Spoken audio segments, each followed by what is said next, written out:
for today? So Dr. Platt is a theoretical evolutionary geneticist whose research revolves around fundamental questions of what are the evolutionary mechanisms that have generated the genetic diversity that we have today. His work has ranged from theoretical models to applied research from microbes to droopy weeds to massive oak trees, and also to humans, both extinct and extant. Dr. Platt holds a BA in Mathematical Biology from the University of Pennsylvania and a PhD in Evolutionary Biology from Harvard. He is currently at the University of Pennsylvania and is currently involved in research with the speciation process within humans and the relationships between Neanderthals and modern humans. He has been recently told that he looks like Santa Claus.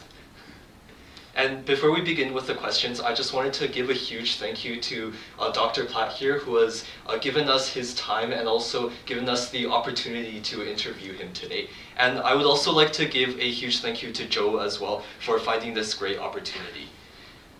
Well, it's certainly my pleasure. Thank you. Thank you, thank you. All right, Jojo. So I guess we can start off with a little bit of just, because our interview is going to be revolving around AI, just a bit about, I guess, how you involve these artificial intelligence and computer models in your research. Well, first of all, when I think about AI, in my head, I largely translate that to linear algebra, right?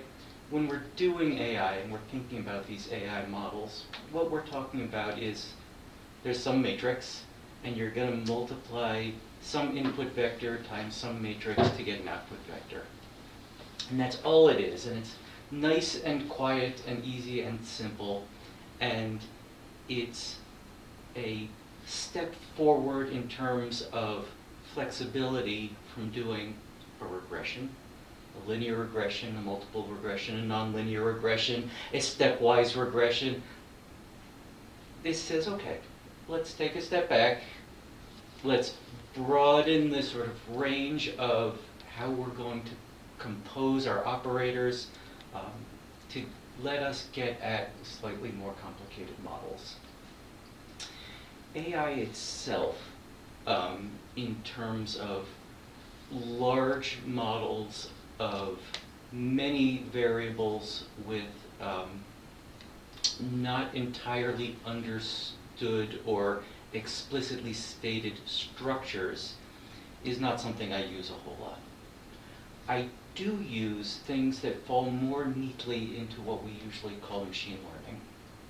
I use statistical methods that say, you know what, I think I know what's going on here. I've got variables like, if I run across a genome and I say, at this locus, at this locus, at this locus, how closely related is this person's genome to this Neanderthal? And sometimes it's very closely related at some parts of the genome and very distantly related to other parts of the genome. And I might want to ask, okay, I think I know how you would get that kind of pattern. I think maybe there's two different processes going on that's giving us two different distributions. I don't really know what those distributions look like, but I can describe what the processes are. And if I can use a machine learning technique to identify things about those processes, then I've learned something about the science. For me, what I want to know is what happened, why, and how can I understand it. AI as a large black box of a matrix somewhere that I've filled in a lot of values to but don't understand is less useful. Something that will inform me about what I want to understand, that's what excites me. So then what do you think about some newer explainable AI models where they try to, I guess, unravel the black box and show you what's actually happening in each layer?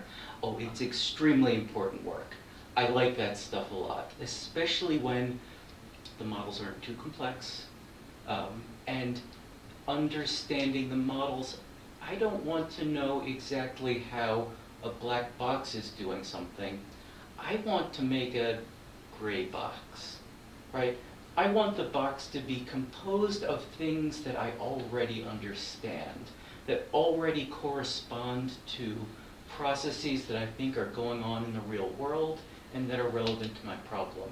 And then, if I can fit something, even fairly complex, and decompose what are the physical processes that I actually understand, not just that the computer understands, but that I understand, and I use this more like a regression model. And I think, okay, an explainable AI is more like a regression that has cofactors that stand for things I understand. And it's almost more like a measurement process at that point, a measurement of complex and latent variables, than it is a model training process. So like basically in kind of your field of research, so do you think that like AI is kind of used more as a discovery tool to help you like qualitatively understand a lot of things rather than just getting all of the intricacies from the model? Yes, I think that's a reasonable way to put it. I'd like to make one other distinction. For me, AI starts to fall along the lines a little analogous to the difference between a scientist and an engineer. An engineer would like to get an answer that works. A scientist wants to know what happened, perhaps why it happened. So a model that just gets me an answer as a scientist is not so useful. It may be a useful step along a path towards understanding what happened, but the answer itself is not useful to me until I know why it got there. So for me, the model itself is only useful when I understand it. So like ultimately, as a scientist, you want to understand the underlying biology rather than just how this computer has converted the ones and zeros to an answer. Right, and if I can learn something from that, from how the computer's doing it, that might be great. And I say, oh, I see. This bit over here is the important bit. Maybe I'll go see what that bit is doing. You know, it would be great to feed in a bunch of genomes, ask an AI to tell me which parts of these genomes are most useful for describing how this phenomenon proceeds. It finds this, this, and this. That's not what I stop and publish. What I do then is I go back and I figure out what this is, and this is, and this is. And maybe I do experimental validation. Maybe I need to do a literature search. But the answer wasn't the thing the AI told me, but it might be pointing me in a very useful direction. I see. And that's true even more broadly in terms of fairly simple statistics, right? If I do a big regression and I reject some null model, that's not the end of the story, right? I have to go in and understand why it works, how it works, and confirm that it does work, and that there isn't something else driving this pattern. With genomic data in particular, there's so much data you can reject just about anything. So a small p-value, even a vanishingly small p-value, doesn't mean you understand what's going on. In fact, it might just tell you your understanding of what's going on is particularly poor. But it might tell you that you're not just chasing your tail, and that's the place to keep digging. Do you think that like potentially this dynamic would change in the future where AI, like more advanced models, would be able to analyze like why this is and also the exact details of what is happening? I think that might be true in the sense that what we're calling artificial intelligence itself drifts closer and closer to what we think of as machine learning and traditional statistics. Those models are getting more complex. And an AI that is not, I don't know how to do this, so I will train something generic, I think that's always going to be limited. What I think will be more useful is much more custom-built models that have been designed from the ground up to be interpretable models of understandable phenomena. Mm-hmm. So you think essentially that we should use this type of, I guess, machine learning more as, I guess, a tool, whereas it's like supervised by a human who kind of looks at it and sees like what it does and then like uses that to like infer? Absolutely. Yes. I think that's a wonderful use of these technologies. So do you think it's possible eventually to achieve something closer to human intelligence for the AI? I think it's called artificial general intelligence. Do you think that is possible or probable, or more like just in science fiction? I think I don't have an opinion as to possible or probable. I'm not sure it's useful. So if it were up to me, it wouldn't be the goal. That, you know, computers are really good at doing very direct things. You tell a computer to add two numbers, it gives you the right answer. You'll have floating point errors. It will give you the right answer otherwise.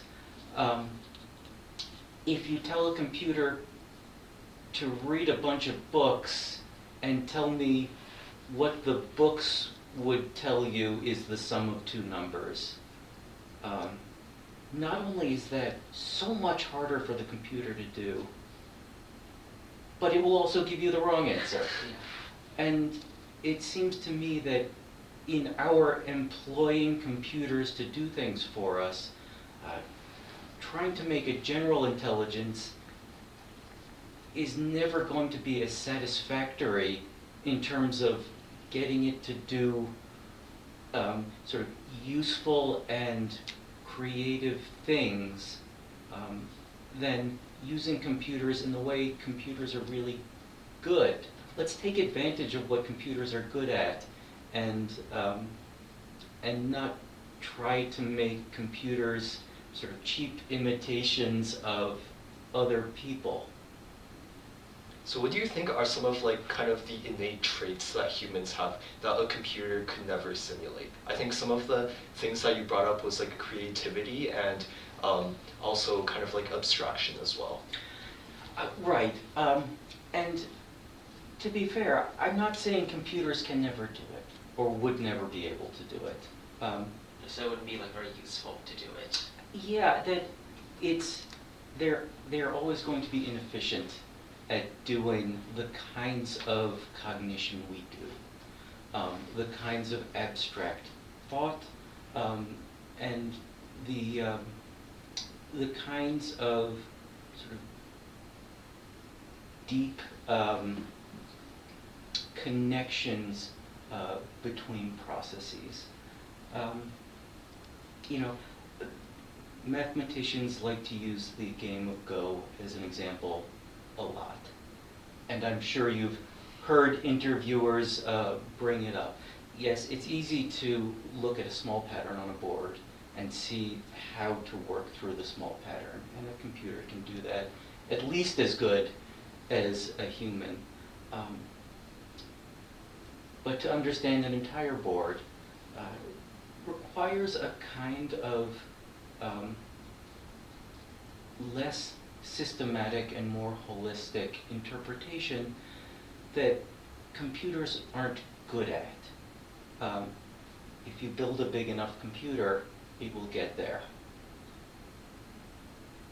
Yeah, I think that. But we've got to have better uses of resource than trying to make a computer which is not inherently good at this powerful enough to do it anyway. Yeah, I think AlphaGo or something was developed, and it can beat humans at Go, but came 20 years after, I think Deep Blue beat Kasparov. Right. And so I guess if you make it strong enough. If you make it strong, and it's not clear if it scales well, right? Add a couple more rows and columns to a Go board, and a good player isn't going to have any trouble expanding his or her play. I bet, I don't know, AlphaGo is going to choke. Yeah. So essentially you think that while maybe if you put a ton of resources in, we could maybe simulate something similar to humans, it would be more of a waste of resources, and these resources would be put toward what computers are good at. Right, and I don't want a computer that is very slow and very expensive and requires a ton of energy and a ton of time to give me an answer that I then have to go and verify some other way. The computer thought so is not really a useful answer to what I want to know. It might point me in a useful direction, certainly. It doesn't give me a conclusion, but the computer added all these numbers. That's an answer. That's what the sum of the numbers is, and that I can use, and that I can write down and trust. And that's a much more useful, a much simpler, a much easier, much more achievable goal. And I think that's what we should be focused on, is how to get computers to do what computers are good at, which includes matrix multiplication. It includes linear algebra, and it includes optimizing large models with lots of variables. I love that. Computers are great at that. Let's do that. Let's maybe not worry so much about making a computer smart.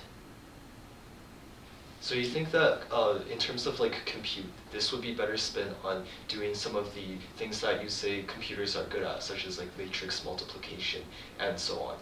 But do you think that we have enough compute now, or is there still kind of a need for more compute to do these tasks around the world? You're using this word compute, and I think you might be using it in a technical sense that I don't understand. Can you please expand a little bit? I mean, as in basically computing power of being able to do these operations. Do we have enough resources to already do kind of the operations that we need to in terms of what computers are good at currently, or do we still need more resources? Oh, more resources, absolutely. We can do, there are a ton of things that you could throw computers at that still, you write it out, you say, okay, I can do one step in this calculation and it'll take me a minute, an hour, a week. I would really like to do 10 million steps. All right, let's figure out something else because this isn't going to work. I would love to be able to have many orders of magnitude more computing power. There are things you can do with computers if you're doing simulation, if you're doing numerical integration, if you are hooking simulations up to numerical integration, things that take a lot of computing power, a lot of computing steps. And every time we come up with one of these new systems, you go, oh, that's great, and now I can do this. But what I'd really like is to do this 1 million times, 10 million times, 1 billion times. And the bigger our models get, the slower each step gets, and the more replicas you want to do to trust that you've got the right answer. So yes, more computing power would be great, even if we're just computing things.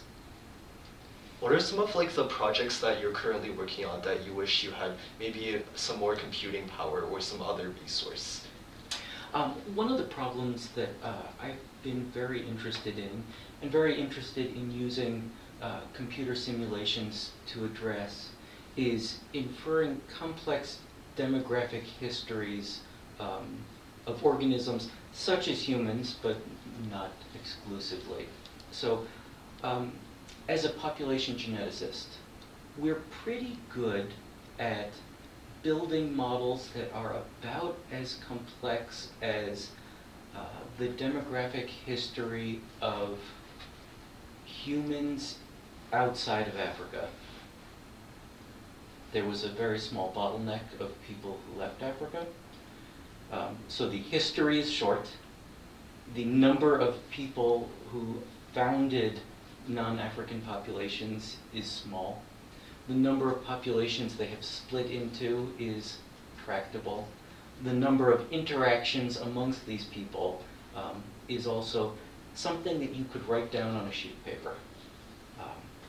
And we've got computational tools that can do a nice job of teasing all of these interactions apart, quantifying them, describing them. If you just take one more step and you say, well, what about humans within Africa and the history of the species there? There was no bottleneck. Humans have been there for hundreds of thousands of years. It's a very large continent that's allowed people to form all sorts of different groups and structures. They've moved around. They've existed in all sorts of different environments. They've encountered each other, fought each other, intermarried with each other, moved somewhere else, split apart, divided by all sorts of biological and environmental factors. That what we have is something that we have trouble writing down. You can't put it on a sheet of paper. And to even begin to approach how do we figure out where people have been, what they've been doing, is something that requires a new set of models and a new set of computational approaches, and would very much benefit from a bit more computing power, perhaps orders of magnitude more computing power. A little bit off topic, but Certainly.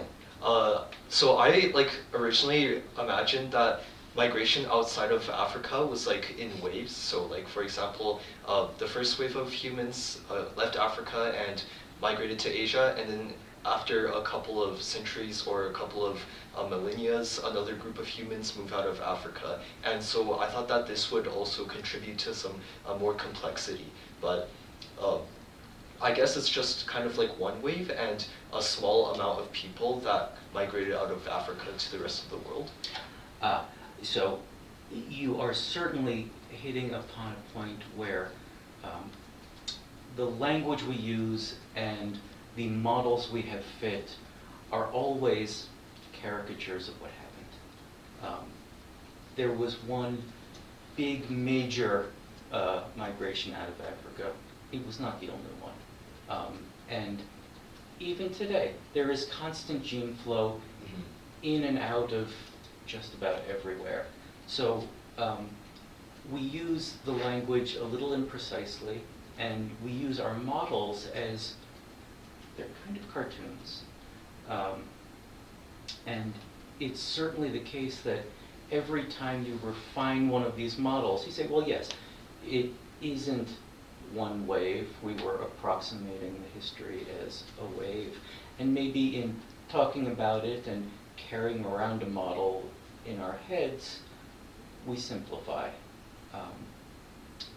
But humans are complex, and we didn't evolve according to a simple model. And the models in some way reflect a limitation of we need to have something simple, not just to compute, but to discuss. We can't talk about, we don't have the language to discuss the full complexity, and we certainly can't express it succinctly. So, yes, we can constantly refine these models, and we can refine them by adding details, adding complexity, and the level of abstraction, the level of complexity that we need to describe what happened will always depend on who are you describing it to and for what purpose. And sometimes we can get close enough by saying, well, there was a wave of migration. And other times we can't. You say, well, there was a wave of migration, but there was also a whole lot of other stuff, and it wasn't really very wave-like. Yeah, and I think also, regardless, there would still be a pretty strong bottleneck in the founder effect, right, related to the genetics part. Absolutely. And then can you with like, I guess, some more academia versus like industry kind of thing? How do you imagine the future of machine learning or artificial intelligence in terms of between industry, government, and academia? Because I know, machine learning and this kind of stuff started in academia, but now it's moved a lot to industry. So how do you envision like the future of this? It's very interesting. In academia, we have the real luxury of being able to sit back and take it slow. Let's wait until we understand what's going on. Let's wait and figure out very carefully what's a good application and what's a poor application. What's helping us get to the right answer and true understanding, and what's muddying the waters. The industry doesn't seem to work that way. The competition to get a good enough answer drives enough of industry's motives that they can't sit back and wait and see what happens. And that's probably fine. Industry can get a lot of wrong answers, and in a properly functioning market economy, the ones that don't do it well won't stick around, and that's not really a problem. The bigger problem I see is in healthcare. Hospitals kind of straddle that line between an academia-ish and an industry-ish setting. And in the healthcare setting, the application of artificial intelligence and machine learning has really raced ahead of how it's used in academia. And it worries me a little. I think there are a lot of inefficiencies that perhaps AI is really good at exploiting in a good sense. And maybe healthcare really does get cheaper and better and faster, quicker, even if you're throwing things into a black box and getting an answer that usually works good enough in a way that isn't useful in academia. But we do have to really worry, particularly about for whom it is working well and for whom it might be failing. Yeah, I think regarding this concern, thinking about the topic of AI alignment, which is like aligning AI to human moral values. So like there may be some inherent biases that go into creating these machine learning and artificial intelligence models, and then when they're applied to these like hospital settings, I think there might be like some sort of problem where like we're going too far ahead and we're not catching up with this like alignment and like trying to get it to, I guess, not be too biased sort of thing. It's true. I don't know that this is, rather, I'm going to assert that this isn't an AI problem. This is a society problem. We have lots of biases in things like how we do healthcare, broadly speaking. I'm from the US, this might be an even bigger problem in the US. Here in Canada, it can't not be a problem. So healthcare is not something that we are delivering equally to everyone. And that's a problem. And that's a problem that needs a very broad, very comprehensive effort to ameliorate. AI applied this way will almost certainly make the problem worse if it's not very emphatically part of a comprehensive process of making sure that outcomes are fair, and that outcomes are equitable. So AI isn't causing this problem. Exacerbating it. It could certainly be exacerbating it. And the solution, I think, is not, well, we have to fix AI. The solution is we have to fix healthcare. And this will be more or less my answer in the broader sense that AI isn't causing problems. Society has problems. And AI itself doesn't fix these problems.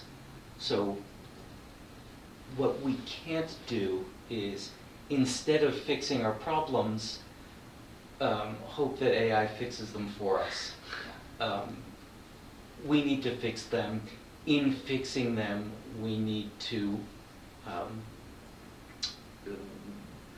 the AI will itself improve by our fixing our own problems.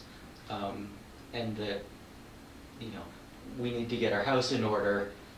AI is not causing the problem. We are. Mm-hmm.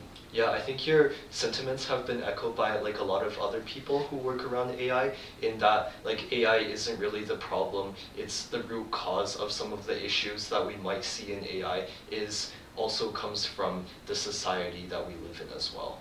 Right. I mean, to the extent that people have been using algorithms to decide things, AI is not fundamentally different. Unless you get to the point where you are ascribing to AI some unnatural ability, if you go back and think of it as it's a matrix multiplication problem, it's a regression problem. People have been doing these for centuries, and they have improved large parts of daily life by being able to process and summarize and optimize many phenomena. But every time you say, I'm just going to trust the algorithm, I'm going to trust the regression, your number came out this number, therefore I will treat you this way, that's a problem. That's been a problem for a century, maybe more. AI sort of makes it easier to do that, which is a problem. But it's not a new thing, and it's not a fundamentally different thing.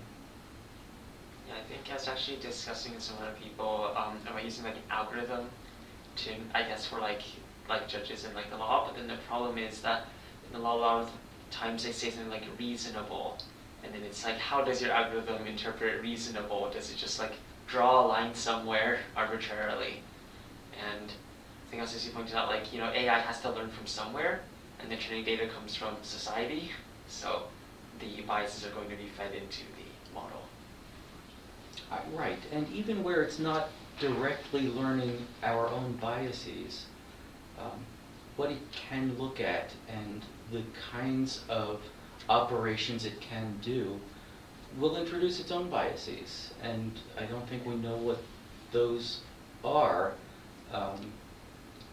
And even if they're completely orthogonal to the kinds of biases that are already built into society, a funny new wrinkle that comes out of an AI process shouldn't be a new discriminatory phenomenon in our society.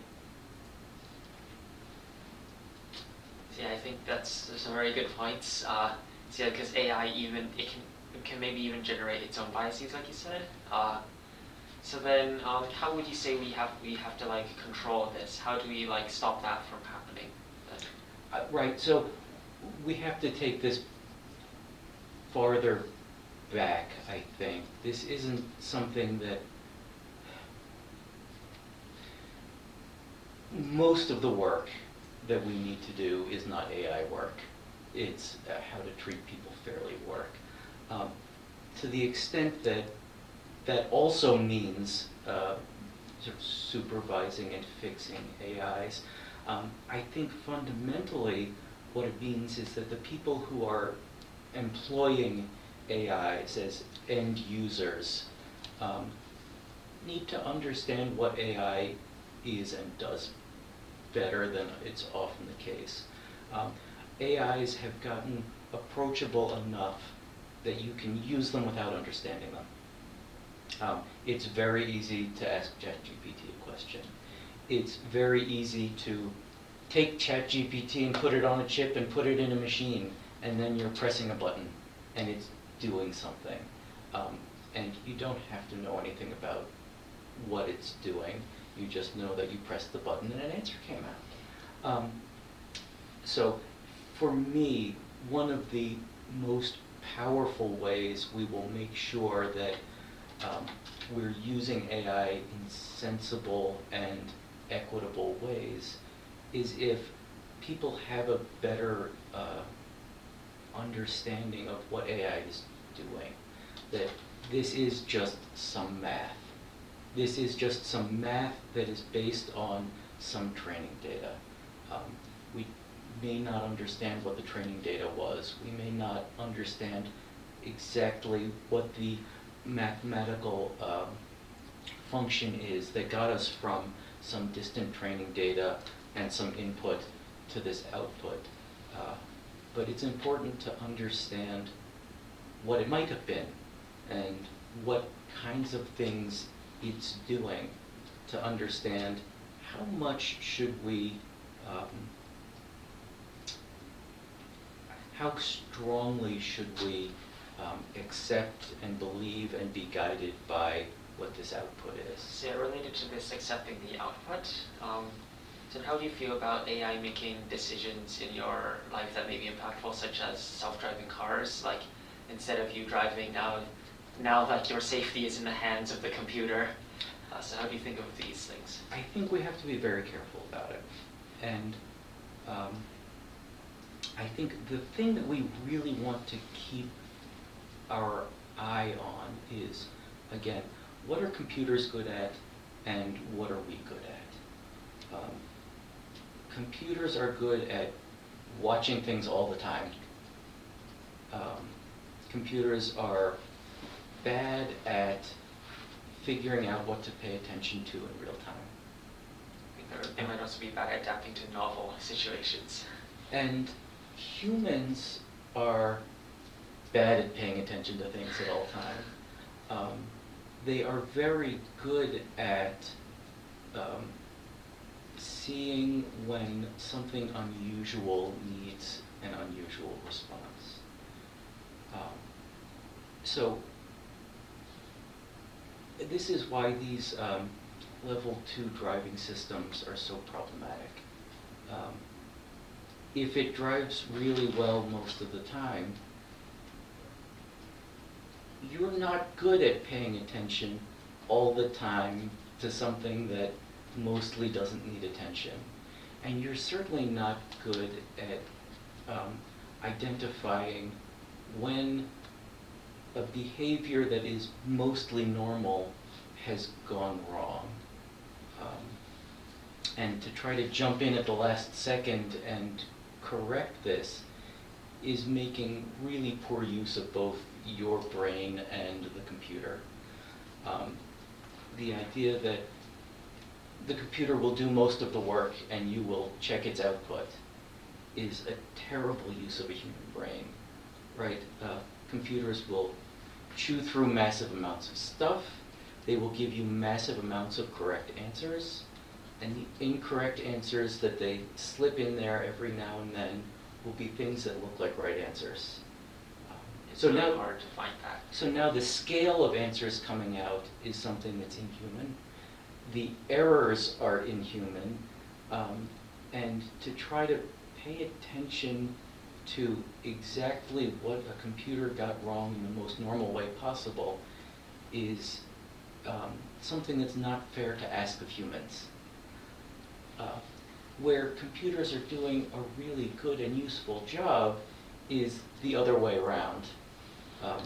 If humans are looking at the input, are making decisions, and there's a computer checking them, saying, "Are you sure you want to turn now? Did you see that guy in your blind spot?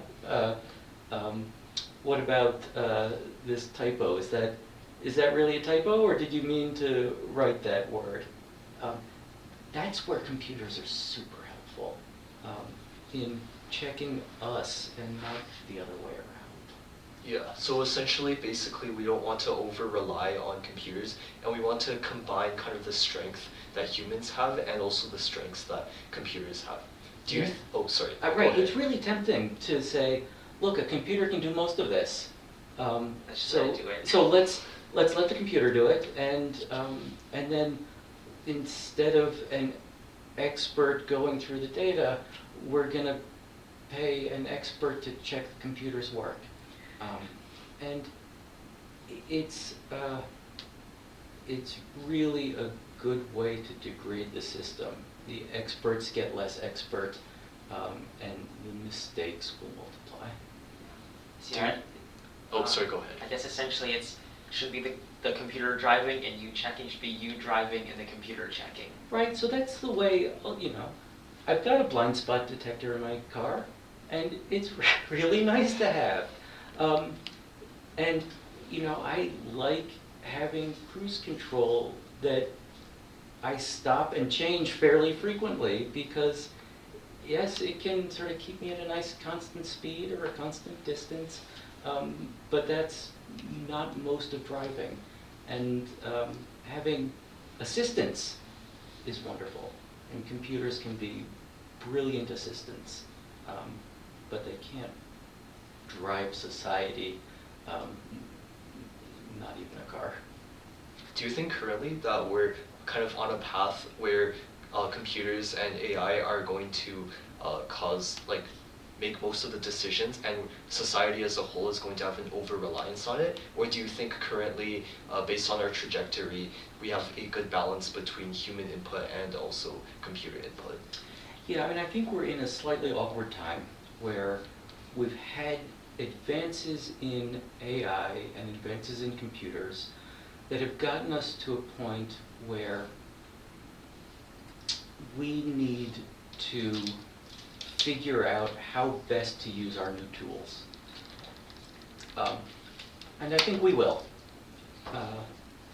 And part of what makes me confident that this will shake out in a beneficial way is that I don't think these very large black box AIs are going to get a whole lot better than they are right now. I don't think that the systems that they use to do what they do very impressively will scale to getting much better than they are right now.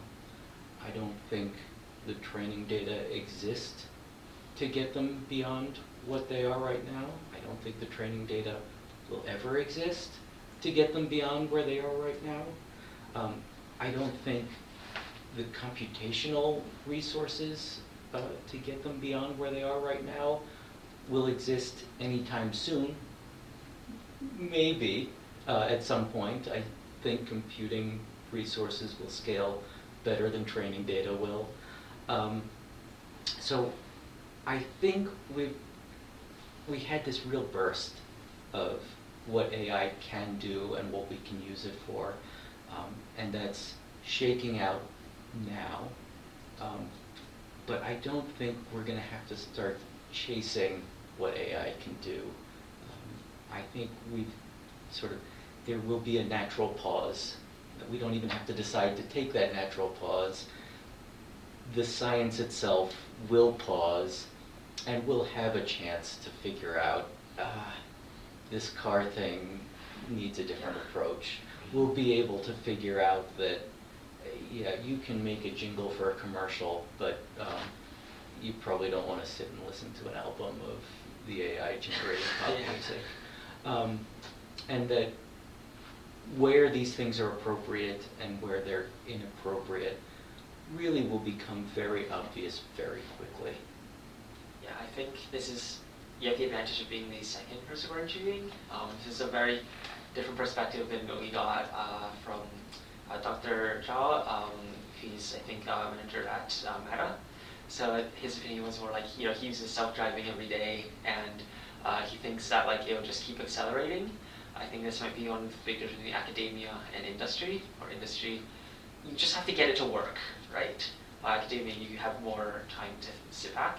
And then here there's, I think, a third party, maybe the government. So what do you think the government, regulations over investment, or how do you think the government should respond to this AI revolution?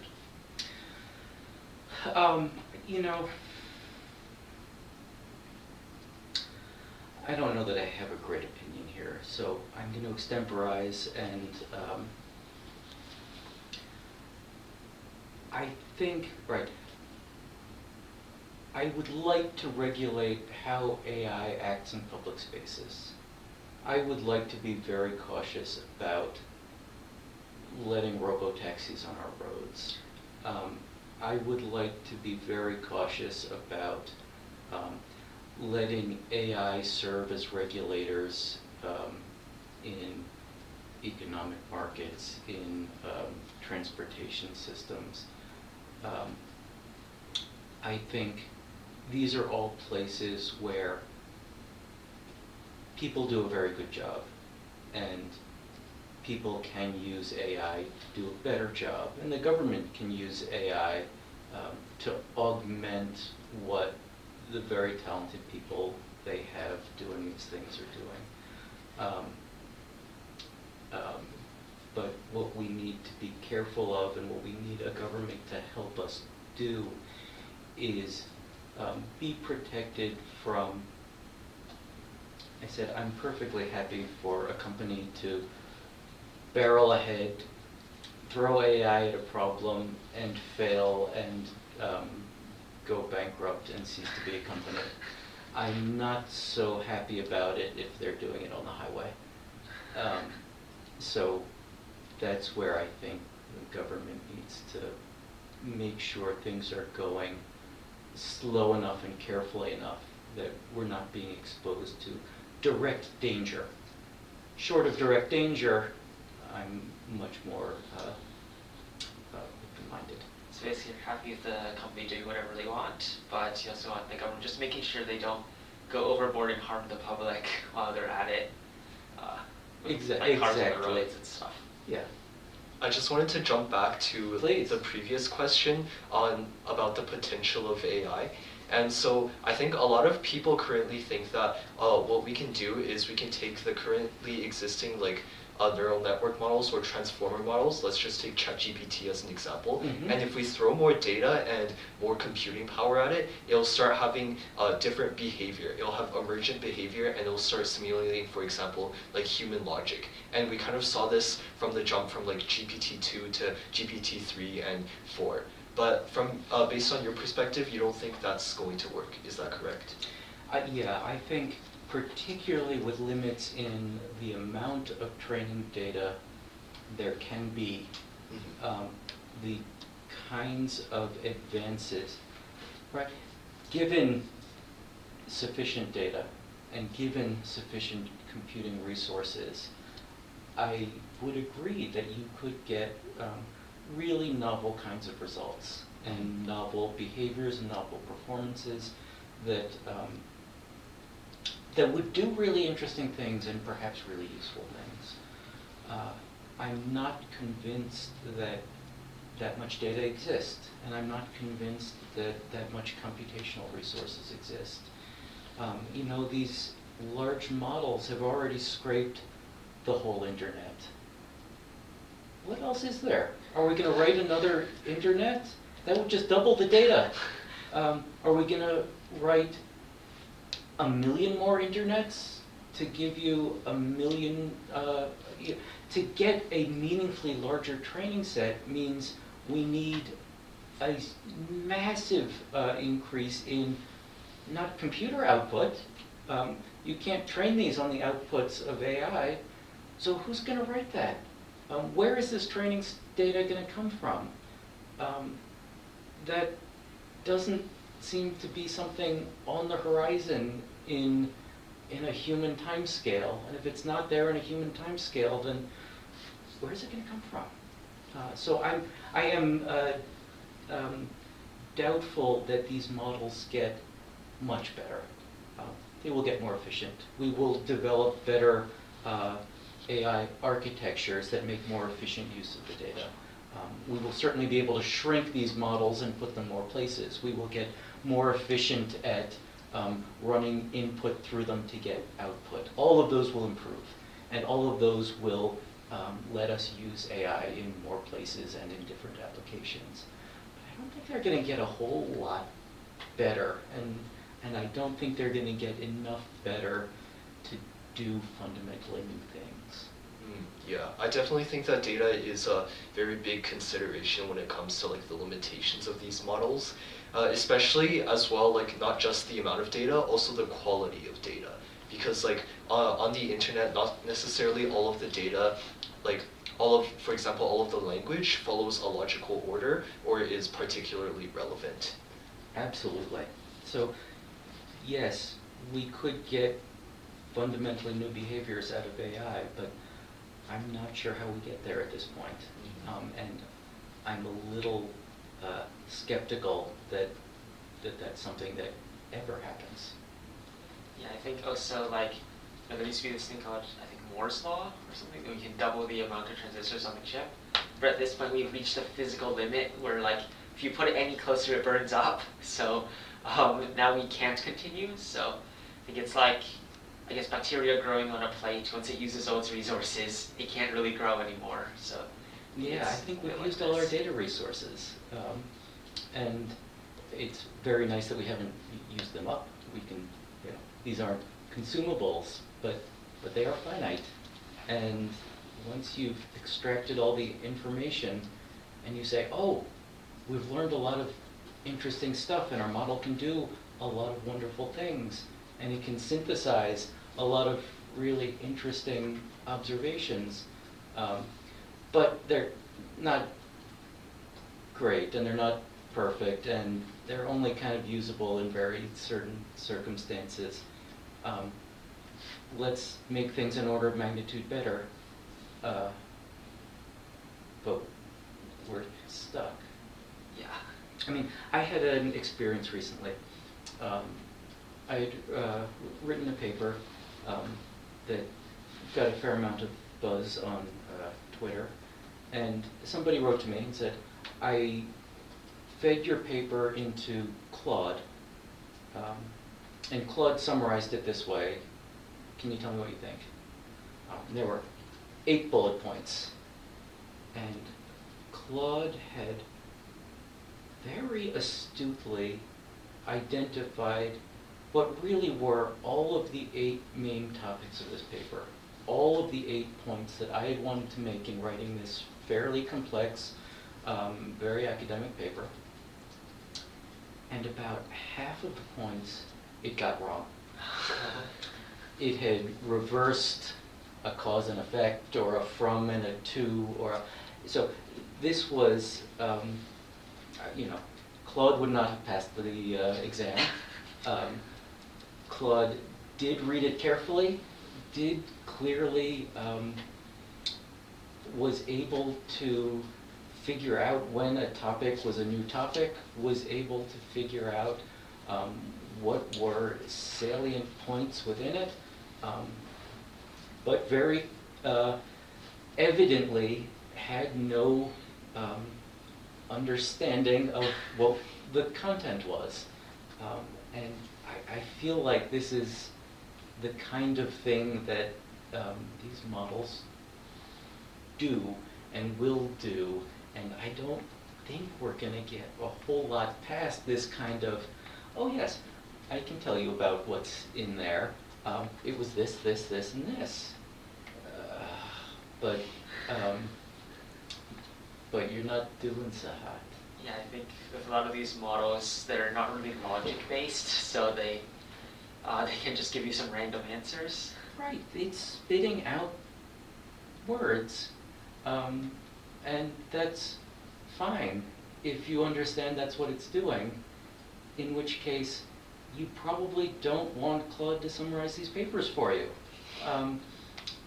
It's not actually going to tell you what's in them.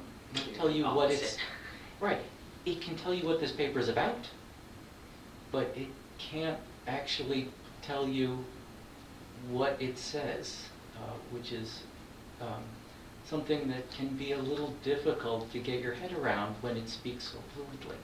Yeah. So what do you think about? I think this is a long time, like 1970s, there was the logic-based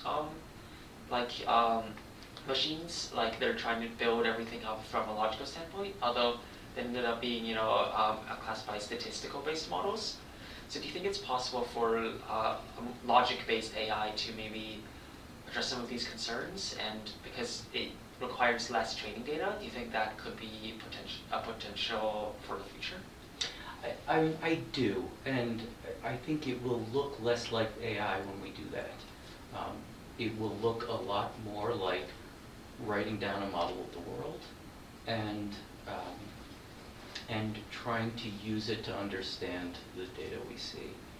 So I do think that that is conceptually a much stronger way, at least to do science. That's still not going to read a paper and tell you what's in it.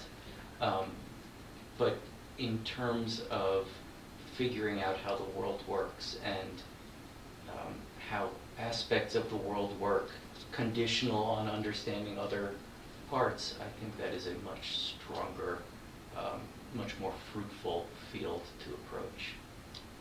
Although one of the issues with symbolic AI or logic-based AI is that the world is too complex and there are like too many small factors that add up affecting like the result of something, which was one of the reasons why the statistical models kind of outperformed the logical models. So do you think that logical models will ever be able to overcome this challenge? Oh, so my answer sort of conflates those two processes, right? I don't think we need to be strictly logical based or strictly statistical based. And I see all of those things sort of merging into a larger field of statistical computing, of mathematical modeling, and things like that. And yes, we will very quickly run into these places where the models we can write down and program and interpret are never sufficient to describe the complexity of the world around us. But they are kind of how we would like to understand the world around us. And answer a computer that says, the world's too complex, I'm not giving you an answer, isn't useful. A computer that can say, in a model like this, there is this much of this feature going on, there's this much of this feature going on, and I see this one but not this one. And this seems to be an important aspect, this seems to be an unimportant aspect. That's where we'll get something that's not just sort of sufficient, but something that is actually useful. And it's something that, again, can fit back into the human brain and let us do more stuff. Yeah, I think those are very important points. this is about all we have. Unless you have anything else to say. Yeah, that's. Wait, what is the time right now? It's 11:30. Oh, okay. We have a time for more questions. Certainly. All right. So now moving on to kind of like another aspect of the issue, kind of more advanced AI and kind of more towards AGI. Mm-hmm. So if you had to give a 90% confidence interval of like when would we actually develop AGI, what would your answer be to that question? Never. Oh, never. I don't. Right. Even in the far future? Right. I think we will get things that can look like AGI, and I think the natural language processing will let us interact with things as if they are AGI. I think that if we're making useful AI systems, at least under the hood, they won't be AGI. That I don't think it makes sense to try to program a computer to think like a human. I think it will be hard. I think it will be unsatisfactory. And I think that what would be better instead, and something that we might actually succeed at, would be to have a computer system that on the front end is doing things, interacting with spoken language, but on the back end is not trying to learn itself about the world, but has much more explicit model-based understanding of things. So that I think we could succeed at, and I think we could appreciate and enjoy, and would be a useful output. And I think if instead we're focused on building a true AGI, it will always be a disappointment. So do you think that like currently society or like people in industry are kind of overhyping AI as this revolutionary technology and that will get AGI in a couple of years? Yes, that seems ridiculous. People in industry, there's sort of two things going on from my perspective. One is to be successful in industry, you need to keep up public excitement and keep investor resources flowing. That's the sort of cynical portion of the take. The much more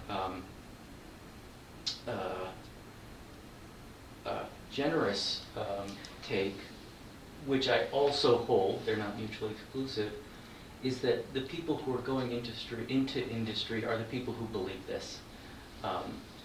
That if you think you are real close to developing an AGI, go for it. I think that's wonderful, and industry is the right place to be. Academia is going to hold you back. So the people in industry are the people who are excited about it, and the people who are optimistic and maybe even see a way forward that someone like me doesn't. I would have to be an extremely cynical person to go into industry and tell you I think we're going to make AGI in a couple of years. Give me a lot of money and I will make it happen, right? I'm not that cynical. I'm not going to tell you that. I'm also not going to go into industry, so I'm not going to be there to give you that message. Somebody else, without an ounce of cynicism, who is that excited, will go into industry and will be very excited to tell you about that. And our difference of opinion is not necessarily the result of where we are, but perhaps the cause. Do you think this opinion is kind of reflected all throughout academia, or there's some other like opinions in academia that are more like optimistic towards AGI in the near future? There's certainly going to be opinions that are far more agnostic. I'm happy to say I don't think it's going to happen. I feel you would, you will get plenty of responses that say, I don't know. But you will always have this bias, a sort of selection bias, towards we don't seem to be there yet or soon. Yeah, although I guess it is also important to remember that a breakthrough could theoretically happen at any time. Like, I think there was the famous example where someone in, I think, the 1890s or something said something about physics is done, the only thing left is measuring to the 6th digit of precision, and then 20 years later it's Einstein and relativity, and like physics is all like upended. Absolutely. Right. That I don't think it's going to happen certainly doesn't mean it won't. I'm wrong about a lot of things, and I'm aware of that. Yeah, obviously it's impossible to predict the future. Well, right, it's impossible to be certain about the future. Yeah. We can make a lot of predictions, and some of our predictions can be very strong predictions. So I have a prediction. I'm comfortable with it, let's say, not necessarily confident in it. Yes, you just have to wait and see. And I will wait and see. It will be a very interesting time. Yeah. I think we're done with our interview now. Thank you so much for all of your time and also for your fruitful discussion that we've had this interview. You're welcome. Yep, that'll be it for today. Yeah. Thank you. Thank you.